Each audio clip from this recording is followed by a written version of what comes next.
Hey everybody, in this video I'm gonna be showing you guys how to remove iOS 18 beta to iOS 17. So before we get started, I just want you guys to like this video and subscribe to our YouTube channel for more amazing helpful content like this. With that all being said, let's get started with today's video. Alright, so I am on this reputable website. So to downgrade from iOS 18 or iPadOS 18 beta to iOS 17, launch Finder on your Mac or iTunes on Windows PC. Then just connect your iPhone or iPad to your computer using a Lightning or USB-C cable, and then just put your device into recovery mode. The method of doing this depends on your device, so check the list on Google or anything related to your iPhone or iPad model.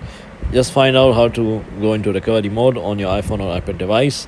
Then a dialog will pop up asking if you want to restore your device. Click restore to wipe your device and install the latest public release of iOS or iPad OS. So you will get a pop-up like this. So just click on reset and then just wait while the restore process completes. So here's how to enter recovery mode on your iOS devices. You can just take a look at this, or you can just Google it. It's pretty straightforward. So yeah guys, this is how you downgrade iOS 18 beta to iOS 17. If you found this video to be helpful guys, then thanks for watching, and I'll see you in the next video very soon. Peace.